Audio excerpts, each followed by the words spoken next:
first thing to remember when we're painting a fir tree is what we don't want to achieve is that even-sided sort of little Christmas card type fir tree that looks almost like a cartoon.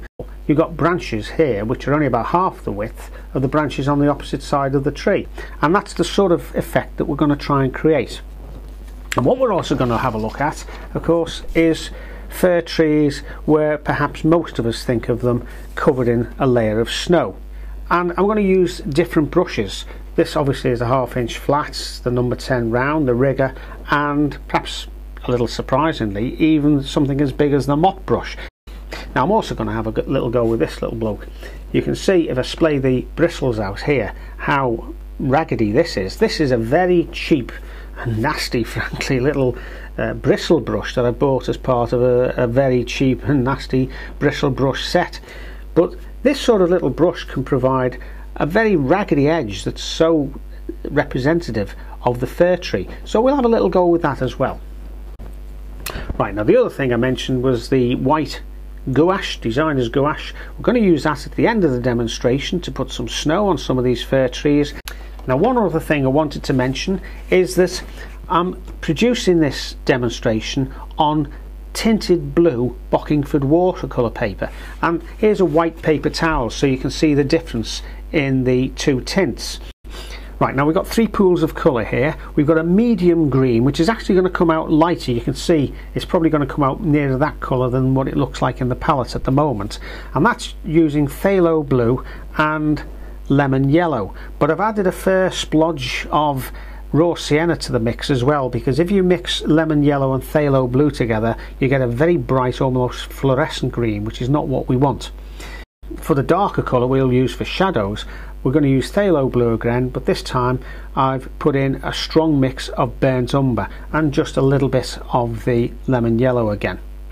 Right, now I've got a good brush full in the mop brush of the lighter green mix that we've just looked at, and I'm going to start up here and just draw straight down. I don't have to do that, I could go straight into the tree if I wanted, but it just gives you a starting point to keep everything in line. And notice I'm starting the tree about 1/2 inch down from the top. Now the reason I've started a little bit down is if I started at the top and it goes a bit too wide, then it looks a bit funny and you end up with a bigger and bigger tree, and then you end up having to make this taller. If you start off with a little way down, you can always come back and just add a little bit towards the top and then just fill it in like that without it getting too big. Right, I've gone into the brown burnt umber mix and just a touch of that for the trunk. It's actually coming out sort of greyish, which is what I wanted it, and I'm just dropping in a little bit of that darker shadow colour that we mentioned here and there. Right, now this time I'm going to use the 1/2 inch flat. I'm just again taking off some of that lighter colour at the base of the hairs by the ferrule. Just dab that on. You can see how easy it is to get that sort of straight edge.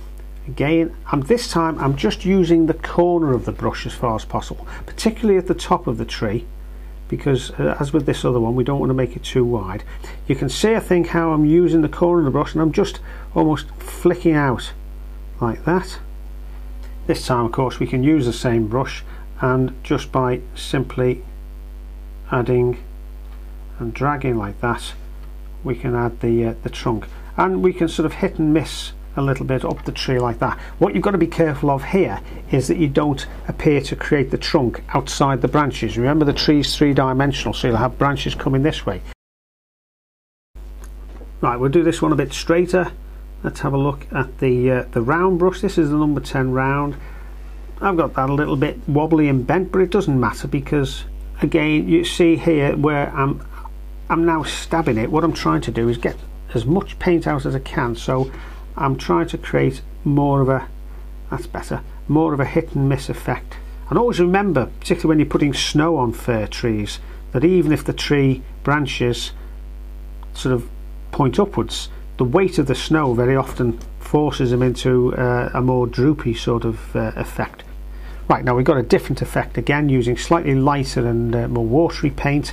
I've put a light coloured burnt umber here watered down, and I've touched in some of this shadow colour into the right hand side to give a bit of shadow. Notice you also get quite a lot of shadow on the whole of the trunk immediately below the bottom set of branches. Right, now here's this raggedy little cheap bristle brush that I talked about. It's a reasonable line, but not as thin as the others, but it doesn't matter because we can add that in with say the rigger in a moment. And you can see the way I'm very much stabbing in the colour here, and you can see, I think, how quite raggedy and random and quite effective this little cheap brush is. It's not only for fir trees that it's going to be useful for. I'm sure you can see already that you can use it for perhaps raggedy little hedges and bushes. But you can see how you can use the paper towel as well, just to almost create a painting instrument. Oh, and while I've got the rigger in my hand, I've just thought I'll just finish off this little bit of paper at the end with a few, if you want, a few little sort of fir trees in the background. Then this looks quite effective, particularly like that now when it's starting to go hit and miss.